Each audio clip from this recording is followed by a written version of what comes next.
On a plateau in Egypt, a few kilometers from the city of Cairo, Giza is a city on the left bank of the Nile, at its delta in the north.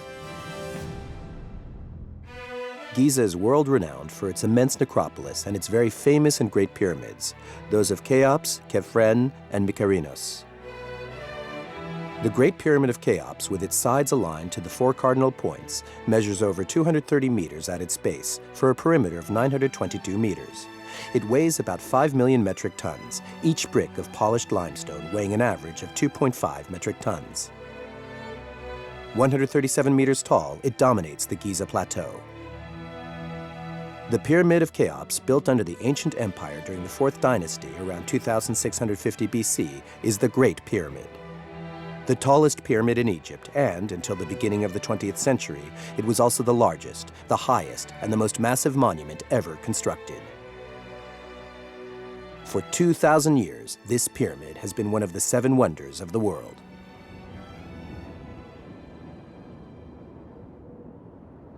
If the sight stuns, it is still relatively recently that the scholars of the 19th century considered themselves incapable of reproducing the technical achievements of such works of art.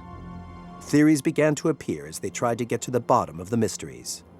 But the pyramid is above all a tomb and represents one of the purest and most abstract works of art ever conceived. The Pyramid of Cheops is part of a larger funeral complex, making up the Funeral Temple, an ensemble composed of these pyramids, the Queen's Pyramids, 3 other smaller ones, and many mastabas grouped into 3 cemeteries.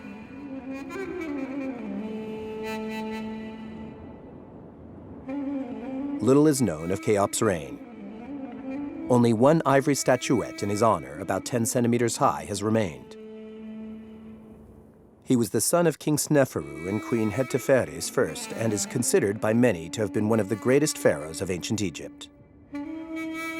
He owes his reputation to his architectural exploits, among others being the Great Pyramid that took 20 years and 20,000 workers to build. Today, it is considered to be perfection in construction and architecture.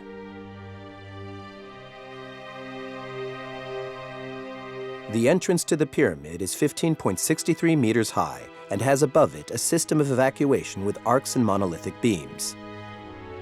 Today, we have access to the infrastructures by a hole that was made by Caliph al-Ma'mun in 820. It was dug a few meters below the official entrance and gives out on the ascending corridor. The smooth covering of the pyramid was already in place by this time and hid the presence of the original closing. This entrance was closed by rolling a stone.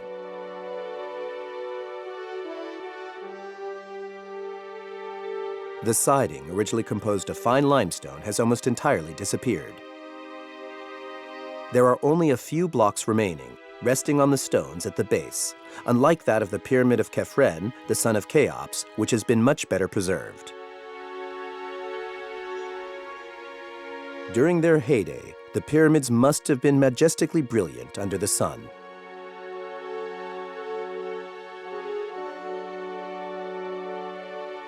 The Pyramid of Cheops is part of a larger complex made up of the pyramids of his son Khephren and his grandson Mykerinos. Mykerinos is the Greek name of the ruler Menkaure under the 4th dynasty of the ancient Egyptian Empire. He reigned from approximately 2490 to 2473 BC and succeeded Khephren. As did his father and grandfather, Mykerinos was dedicated to the idea of constructing a pyramid at Giza. His is the smallest of the 3 great pyramids of the plateau. This pyramid, farthest south, is only a tenth of the size of the Pyramid of Cheops. It was 66 meters tall and its side 108.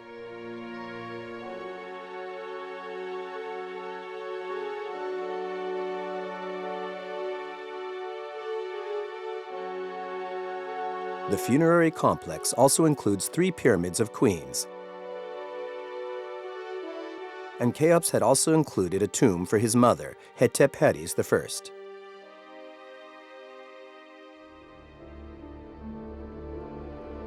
The Pyramid of Khephren is the best preserved of the 3. The base of the pyramid is a square of 250 meters per side, and it rose to 144 meters when it was constructed. It was coated with limestone siding. which only remains at its summit. Until the 19th century, the history of the exploration of the Pyramid of Khephren was often confused with that of Cheops.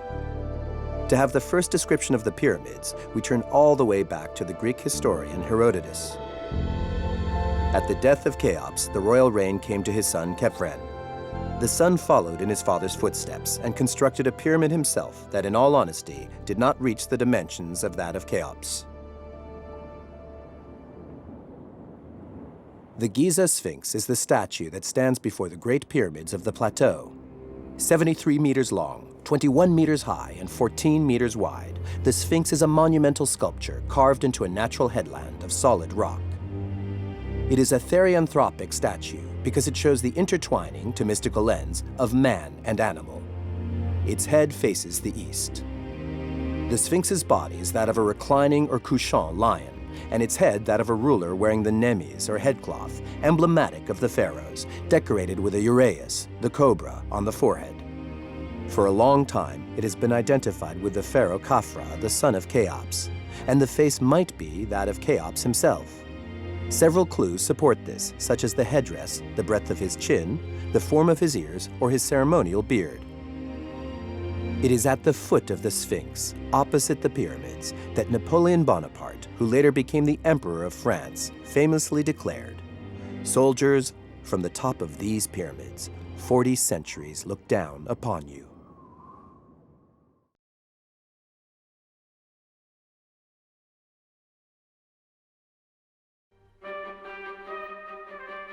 Dendera lies in Egypt on the banks of the Nile River around 65 kilometers to the north of Luxor.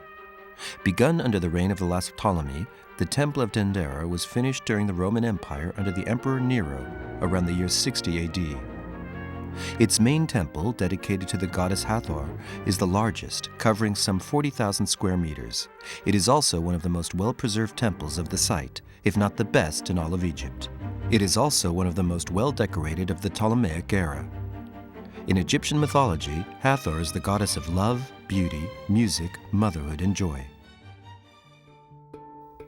The ancient Greeks identify Hathor as the goddess Aphrodite and the Romans as Venus.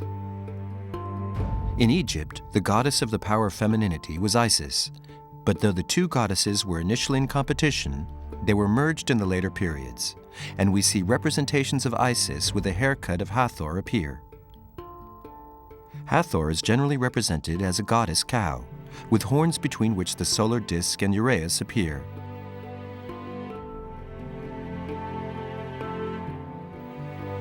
Dendera Temple is different from other Greco-Roman temples because it possesses neither monumental pylons nor a porticoed courtyard. 4 columns with capitals ornament the facade, and one accesses the temple by entering directly into the hypostyle hall. The 4 heads of Hathor ornamenting the capitals of each column proclaim the universal character of the goddess. The scenes show the triad of Hathor, Horus, and their son Harsumptus, who is offered the lotus which is linked to the rising sun.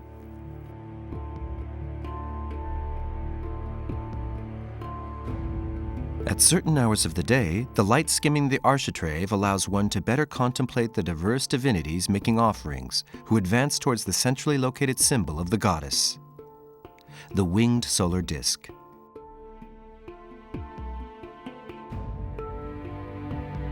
The hypostyle hall was decorated at the beginning of our era under the reigns of the Roman emperors Augustus and Nero. 18 Hathoric columns support the ceiling, the capitals of which featured the face of the goddess Hathor on 4 sides, wearing a heavy wig and capped by a sistrum, her favorite musical instrument. These plant-like columns evoke the night in which the moon hides.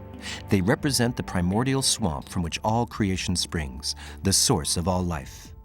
All of the columns and all of the inner walls are covered by magnificent hieroglyphs, the colors of which are still preserved underneath the dust. The ceiling of the hypostyle hall is divided by architraves into 7 spans. They are a base for astronomic representations, the diurnal trajectory of the sun, the nocturnal trajectory of the moon, the 12 hours of the day and night, and even eclipses.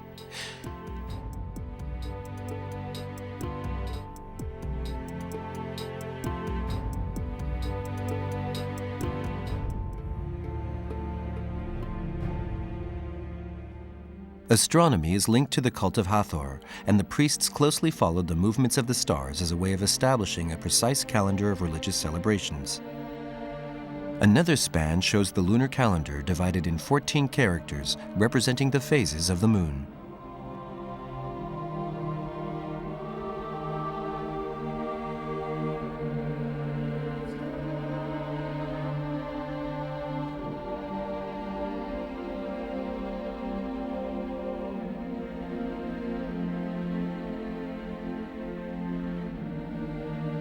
The moon is represented by the eye.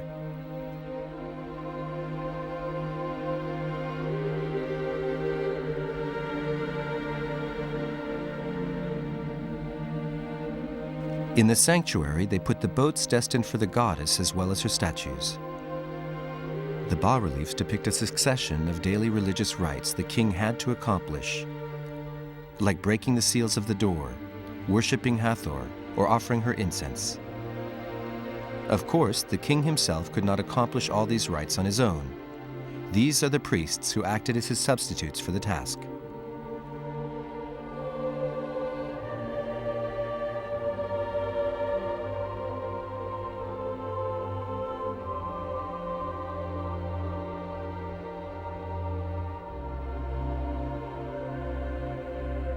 Small, very narrow corridors built into the width of the walls or the foundations lead to small-sized decorated rooms. The crypts, hidden places exclusively reserved for priests. These rooms, arranged in several levels, serve to store divine and sacred objects, the treasures of the temple, religious materials, and the archives.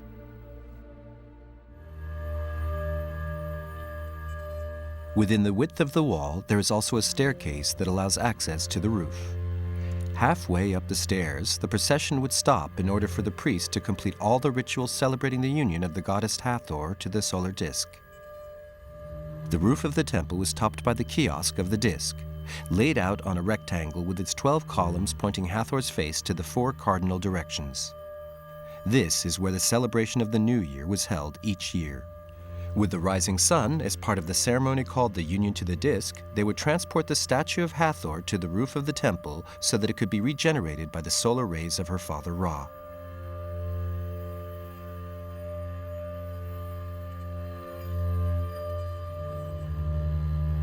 In another kiosk, the ceiling shows a famous map of the sky, the constellations, and the decans, which is known as the Dendera zodiac. This is the only example of a circular representation of a zodiac in ancient Egypt. The Dendera zodiac is a map of the stars projected on a plane. It shows the 12 constellations of the zodiac, the 36 decans, and the planets. Some of these are represented in the same forms as those of their familiar names, for example, those of Aries, Taurus, Scorpio, Capricorn, or Leo. This site is extraordinarily well preserved, with its colored religious bas-reliefs.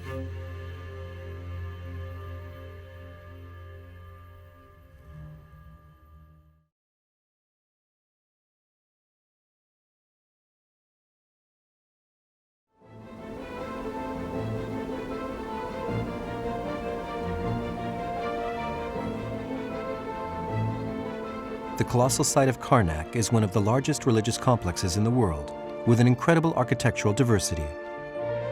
Situated on the right bank of the Nile River, to the north of Luxor, the complex extends over 2 square kilometers. The complex, classified as a UNESCO World Heritage Site, is made up of a number of temples which are grouped into 3 separate enclosures.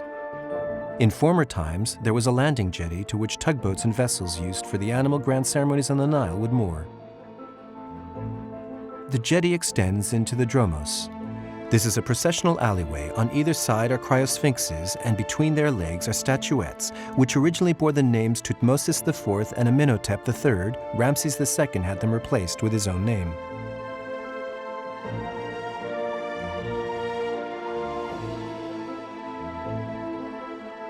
To pass through the enclosure wall, you have to go through the first pylon, which leads into the first courtyard. In a site of this sort, where time and space gradually start to blur, archaeologists struggle to unravel the puzzle, to understand which of the stones from the ancient monuments have been reused and where. Here and there, we find the ruins of 2 small temples, a courtyard, or even more ancient monuments. Of the many buildings of the complex, only a few remain. A triple bark shrine for the barks of Amun-Ra, Mut, and Khonsu, attributed to Seti II, and the remains of a kiosk, that of Taharqa, a Nubian pharaoh of the 7th century BC.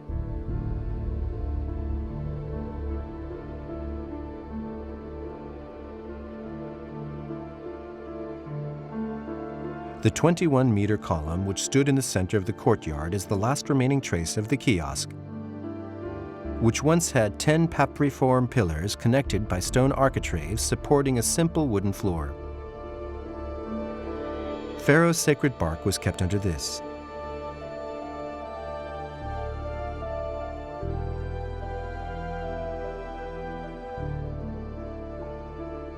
The second pylon is preceded by a vestibule in front of which stood colossal statues in pink granite. One was usurped by Pinigem, a high priest who later became pharaoh, but it is actually thought to date back to the era of Ramses II, the golden age of the temple. The left-hand statue is 15 meters high, and at its feet stands another smaller statue showing Pharaoh's wife or daughter. At the back of the great courtyard stands the second pylon. It is about 100 meters wide and close to 30 meters tall. Undertaken by Horemheb in around 1300 BC, with some of the stone coming from an earlier structure in the Akhenaton, construction of the second pylon was completed by Ramses II, and its decoration by Ramses III. It was restored and extended 1,000 years later during the Ptolemaic period.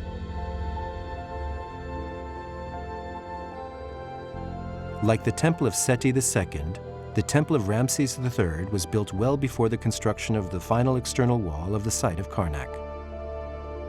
At the time, it stood outside of the religious complex. On the facade, we see a depiction of the king massacring his defeated enemies, as well as an image of the god Amun, to whom the temple is dedicated. The entrance to the temple is by way of the small pylon framed by 2 royal colossi. The building is made up of a courtyard surrounded on 3 sides by a peristyle decorated with 16 statues of a pharaoh. Besides the courtyard, the Temple of Ramses III consists of a vestibule, a hypostyle hall, and 3 chapels intended to house the sacred barks of the Triad of Amun.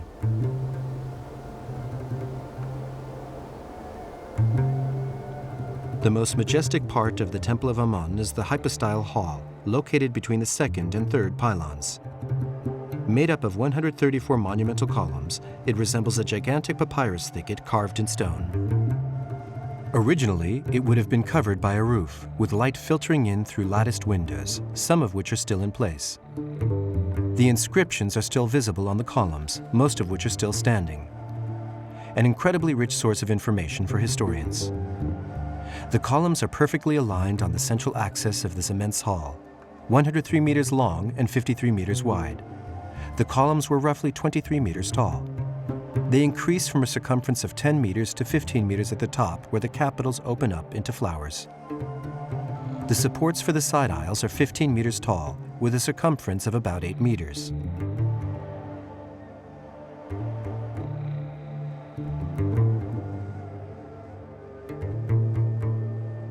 In other words, lots of space for text.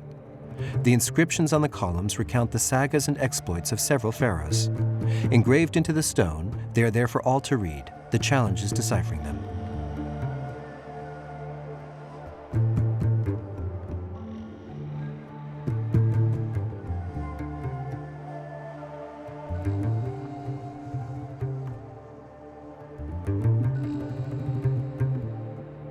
In the time of Thutmosis I and Thutmosis II, the area beyond the third gateway was the forecourt of the Temple of Amun, with a monumental pylon, the fourth, and 2 pairs of obelisks.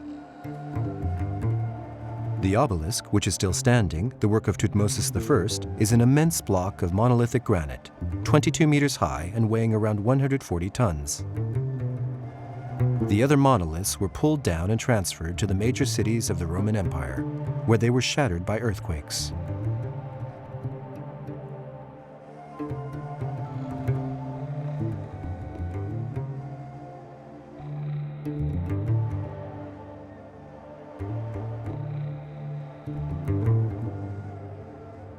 Then, after a string of rooms, some better preserved than others, we arrive at the Holy of Holies. The chapel altar of Amun-Ra was built during the Greek era in the 4th century BC. It replaced another identical one in pink granite, which was probably severely damaged. It opens on to the divine axis at both ends. At the height of his popularity, Amun was associated with Ra, the sun god, forming the cosmic god Amun-Ra, the eternal, the lord of Karnak, and creator of all things, who exists permanently in all things.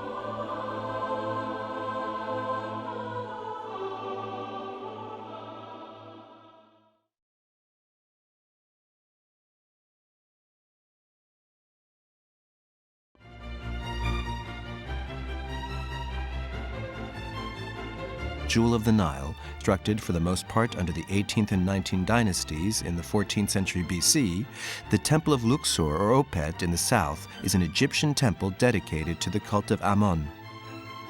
It is located on the site of the ancient city Thebes, the capital of the empire, which has also held the Karnak temple in the north. Dedicated to the divine triad of Thebes, Amun, Mut, his wife, and Khonsu, their son, the Luxor temple functioned in partnership with that of Karnak, to which it was linked with path lined with sphinxes, a dromos over 2 kilometers long and bordered by 700 sphinxes, with those close to Luxor in the image of the pharaohs. Each year during the festival of Opet, the god Amun would take this path to go to his southern harem in a grandiose procession.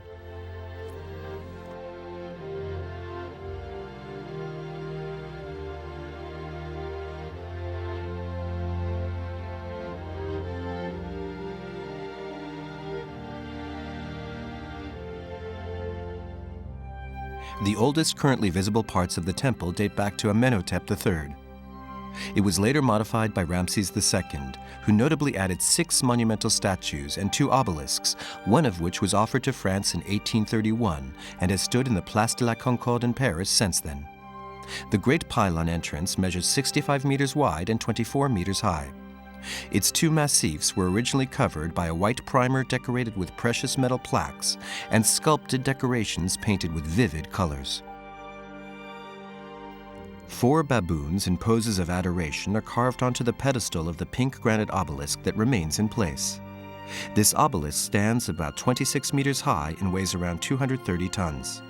Its pyramidal summit was covered by a sheet of electrum, an alloy of 80% gold and 20% silver, which sparkled in the sunlight, symbolizing the sun god Ra.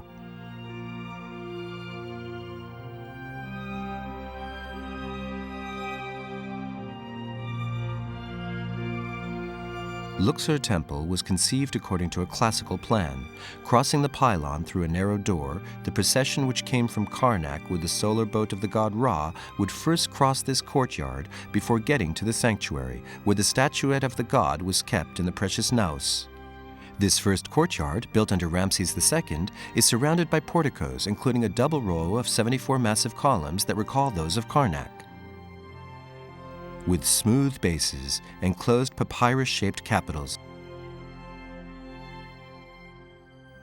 The south end of courtyard is also ornamented by colossal statues that alternate with the columns. 11 giant statues on foot and 2 colossal statues sitting. The majority of them were sculpted in granite, and they all carried the name Ramses II. The colossal statue materializes 2 facets of the king, the human and the divine. The role of the colossal statue is the cult, the elevation of the king to divinity. Ramses II was a great theologian. He adopted for himself the initiative of the monotheistic cult of the sun begun by Akhenaten, but he also preserved the traditional religions. While working to develop a religion without borders based on his own person, he continued to favor the temples of the great gods of the empire, Amun, Ra, Ta, or Osiris, in order to bring the people together. He bestowed a splendor without equal to temples and cults to gods all over. 2 more sitting colossal statues in the form of Ramses the Great precede the entrance of the great processional colonnade.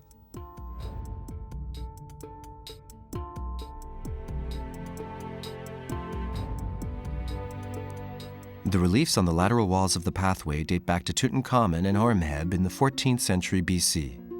They show the official festival of Opet. This celebration took place during the second month of the flood season. In a ceremonial boat pulled by a procession from the Nile River during its growth, the Theban triad of Amon, his wife Mut, and their son Khonsu would travel from Karnak Temple to Luxor Temple, surrounded by soldiers, musicians, and dancers. There, the god Amon, taking on his fertile form Amenmin, the phallic, rediscovered his vigor. And then, at the end of the celebrations that would last 11 days, he would return to Karnak, this time by way of the Great Dromos, still in the company of his divine family. Built around the sanctuary of Amenmin, Luxor Temple was consecrated to the mystery of life that the god Amun, in the form of the beneficent Nile River, renewed each year. The colonnade leads to the second hypostyle courtyard.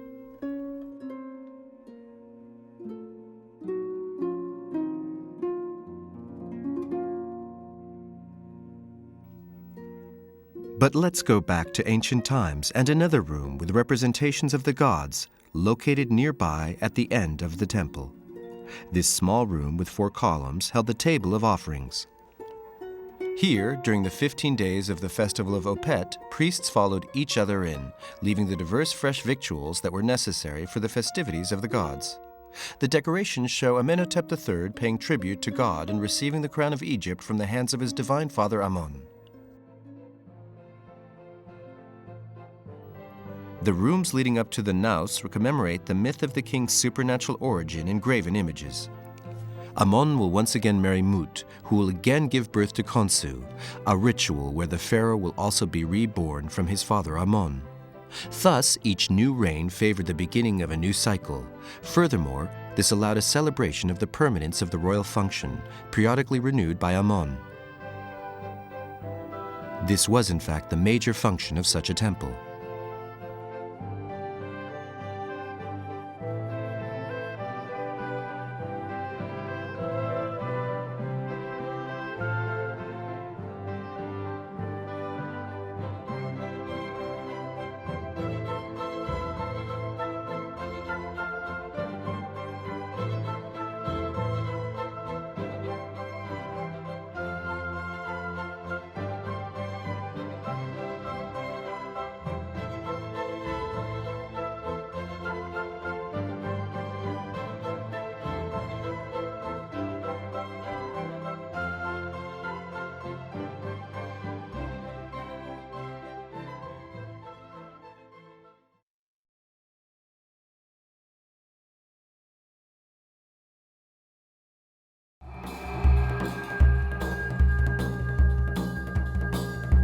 On the left bank of the Nile, 755 kilometers south of Cairo, between Aswan and Luxor, is Edfu.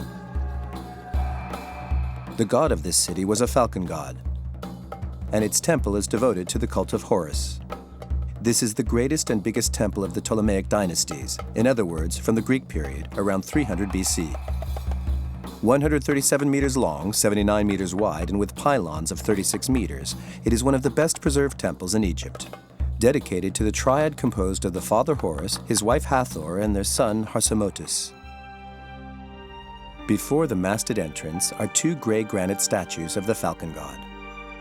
The cult of Horus, that which is above, is one of the oldest of Egypt. It dates back to prehistoric times. Horus is a god of many facets. He is the celestial falcon whose right eye is the sun and whose left eye is the moon. He is also Horus of the horizon, in a constant race with Ra, the son of the morning and the son of the night. And in the Assyrian myth, Horus is the son of Osiris and Isis. Osiris, assassinated by his brother Set, is brought back to life to unite once again with Isis. From this miraculous union was born Horus, son of Isis.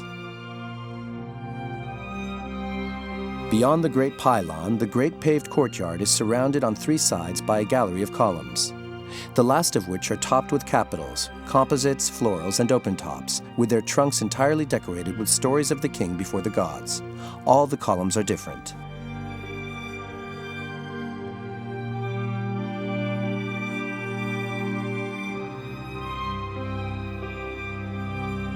The temple's inscriptions provide important information since they detail the acts of daily worship to Horus and the ceremonies of the 4 greatest annual celebrations. Walls and columns tell of the different rites and rituals. We see the feluccas as they go up the Nile or not, with or without their sails.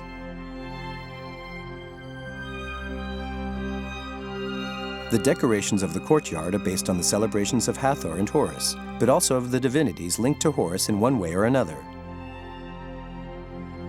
Here, the wall is decorated with bas-reliefs evoking the sacred ceremonies of the pharaoh.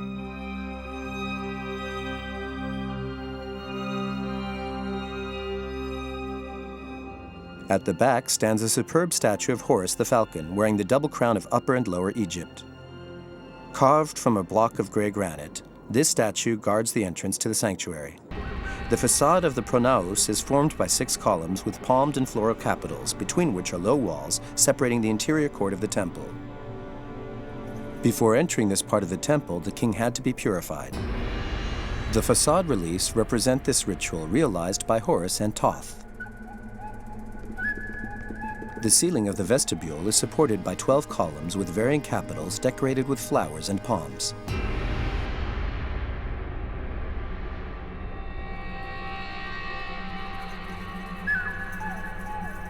Above the door is a winged disc framed by Uraeus, representing Horus. On the side walls of the vestibule, we can read that the first stone of this temple was placed the 7 Epiphi of year 10 of the reign of Ptolemy III, making it August 23, 237 BC. Going towards the temple, the floor rises, the ceilings lower, and the light diminishes, making the sanctuary an obscure and mysterious place. At the back of the vestibule is the entrance to the hypostyle hall, supported by 12 columns. Here we see the 12 nocturnal hours of the day. On the walls of this room, as on the sides of the first hypostyle hall serving as the vestibule, scenes of offerings, parades, liturgical activities, and many of Egypt's divinities are honored. On the north wall, we see a procession of divine barks of Hathor and Horus. Leaving the hypostyle hall, we go to the offering room. As its name states, it is here that the divine offerings were placed on the altars and sideboards.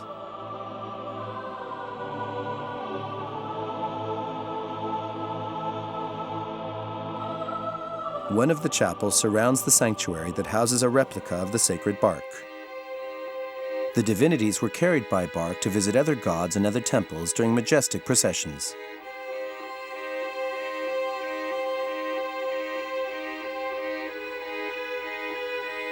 The room gives off a strong mystical force. A granite temple of 4 meters high still stands at the center of the sanctuary. Here, the effigy of Horus, decorated and anointed with balms, receives offerings 3 times a day, accompanied by music and prayers. In the morning, after having gone up the stairs to the cella, the great priest broke the seals that had been placed the night before, opening the 2 doors to awaken the divine statue and allow it to begin its daily tasks of creation.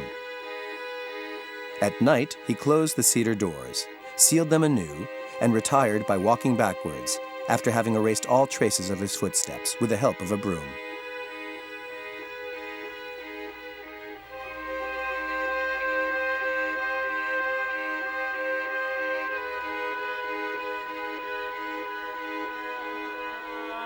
Between the temple and the surrounding wall, a corridor isolates the temple from the outside world.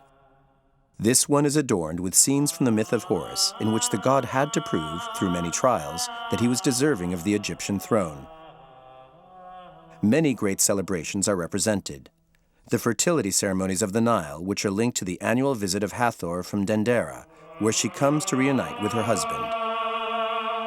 In the Christian era, the temple was transformed into a church, explaining the destruction of part of the reliefs.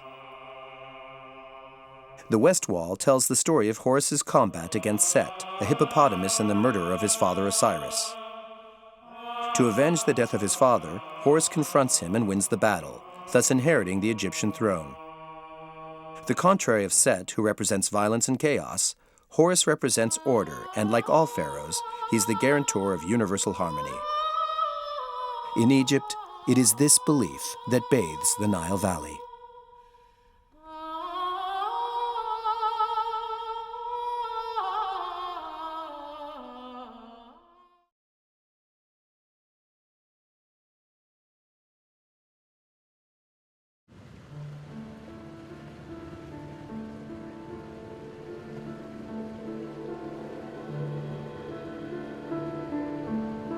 In southern Egypt, along the Nile, 40 kilometers to the north of Aswan, is Kom Ombo.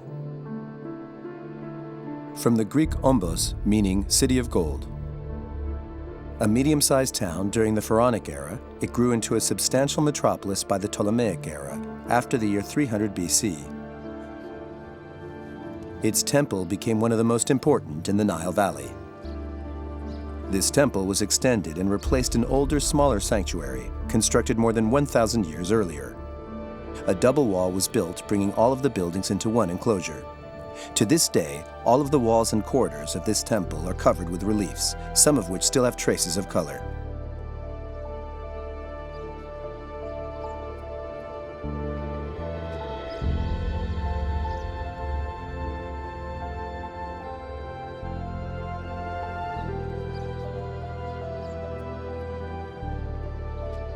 Unusually, the Kom Ombo temple is a double temple dedicated to two distinct triads, that of Horus and that of Sobek, the crocodile god. Sobek is the god of water, charged with irrigating the crops. The presence of crocodiles in the Nile was a sign of high water levels, which brought plentiful harvests. In those days, the crocodile was seen as a sacred animal. The present-day temple was built by the Ptolemies, but was extended and embellished many times during the Roman era. The courtyard, for example, was built by Tiberius, and the pylon by Domitian. Not much remains of these extensions because the erosion of the east bank has caused several structures to disappear completely. The embankment collapsed, as did the Mamisi. Part of the surrounding wall disappeared, and the temple lost its roof.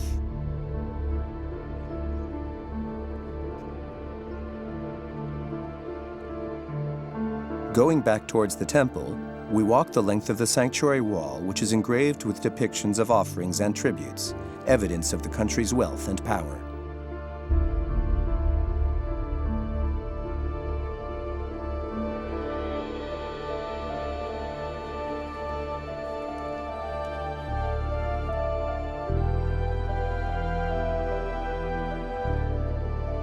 The pylon of Domitian was built during the Roman era and was severely damaged. It features scenes of Domitian making offerings to the gods.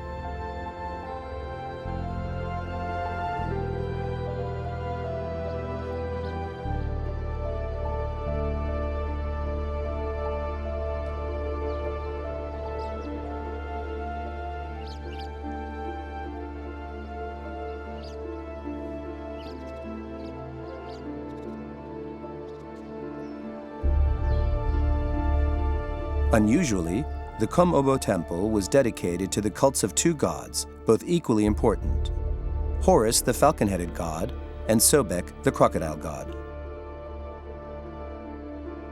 These two divine entities represented two of the elements essential to all life in Egypt. Sobek was connected with water, and Horus with light.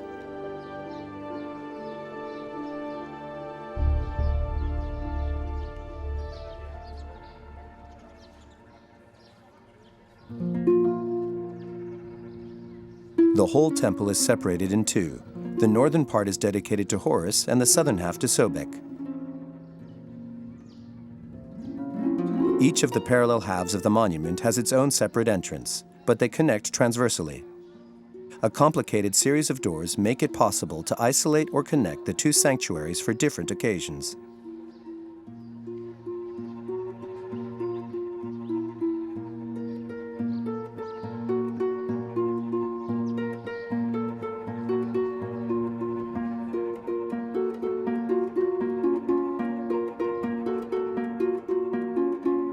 Inside the sacred area, the first hypostyle hall has a facade which is decorated with the name of Ptolemy XII, surrounded by Thoth and Horus in a purification scene.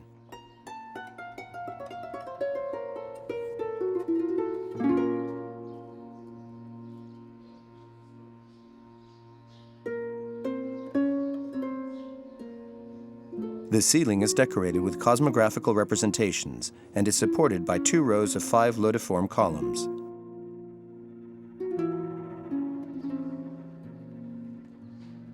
The room, its columns and walls are entirely covered with scenes of worship, and all of the divinities of the site are featured. The second hypostyle hall has exactly the same layout as the first. And amongst the divinities depicted is the god Hathor.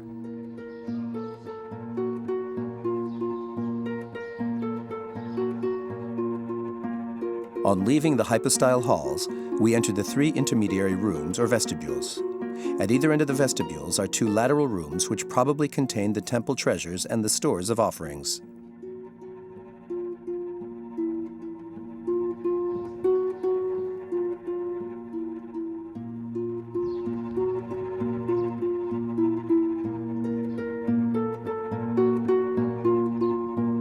Depending on which side of the temple you're in, it is dedicated to either Sobek or Horus.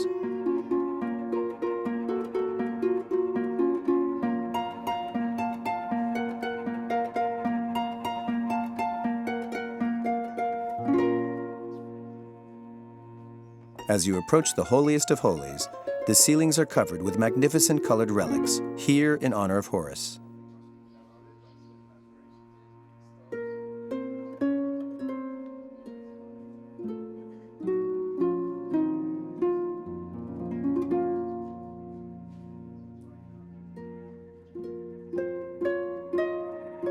At the back of the temple, the 2 sanctuaries devoted to Horus and Sobek stand side by side. In fact, Kom Ombo was divided in 2 by an imaginary line, a religious and mystical barrier, just like the Nile Valley, which is one of the greatest of mankind's civilizations.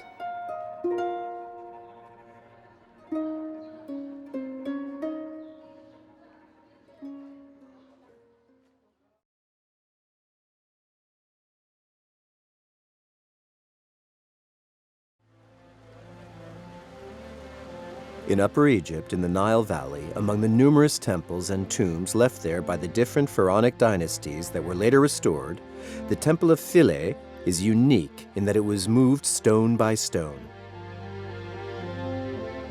After the British built the first Aswan Dam in 1894, the annual rise of the Nile River floods the island of Philae 10 months out of the year. The temples and other structures on the island were either partially or fully submerged by water. Plans of how to save the site were discussed, and the chosen solution was similar to that which had been employed at Abu Simbel a few years earlier, dismantling the ruins and reconstructing them on a site about 300 meters away. Ajilkia Island is located about 300 meters from the original island.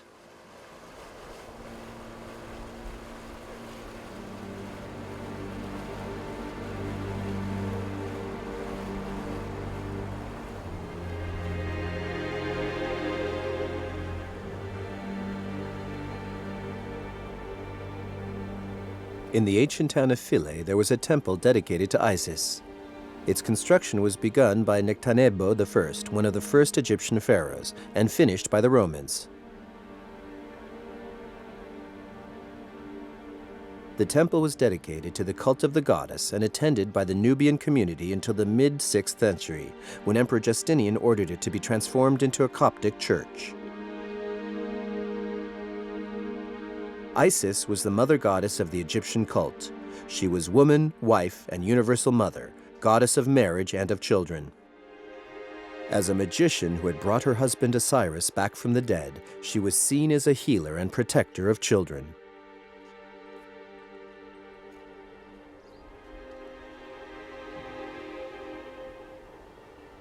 "18 meters tall, the first pylon stood at the entrance to the temple's sacred enclosure. It was Nectanebo I's grand gateway, topped with a winged disc and decorated with a series of depictions of offerings featuring Horus, Hathor, and Isis that was badly damaged during the Christian era. On the second pylon, which is 30 meters wide and 14 meters high, the king officiates before Horus and Isis. It was during the Ptolemaic era that the cult of Isis and Osiris started to spread southwards. The first courtyard leading up to the first pylon of the Grand Temple of Isis contains a number of different structures. On the right, an unfinished portico from the Roman era, made up of a facade of 16 columns, leads to a series of minor sanctuaries dedicated to Arensuphis, Mandulis, and Imhotep. The second courtyard is bordered on the western side by the Mamisi, dedicated to Isis the Ancient, and to the east is a colonnade which opens onto 5 rooms, including the library and the laboratory where they mixed perfumes. The central door in the second pylon leads to the holiest area of the building and opens on to the hypostyle hall. This room is lit by an opening in the ceiling at the back of the second pylon. The 10 columns are richly decorated with scenes of worship and offerings. This was a tribute to Isis, the most beautiful goddess of all.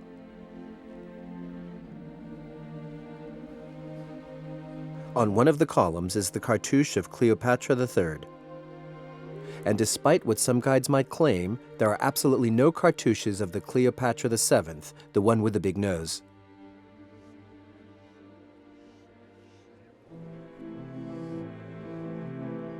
The Holy of Holies, the most secret part of the temple, bathed in shadow. Greatly complex, it comprises 12 rooms and a crypt. The rooms are all ornaments with liturgical scenes and scenes of offerings related to the myth of Isis and Osiris.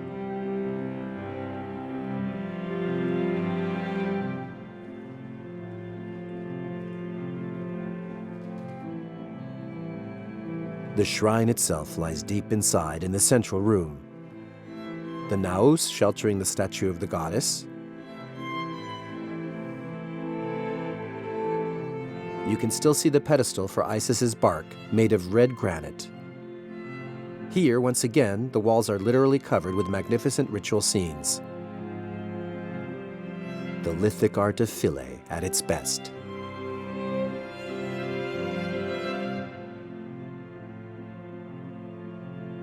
Egyptian mythology says that in the beginning, Osiris ruled the Nile with his sister and wife, Isis.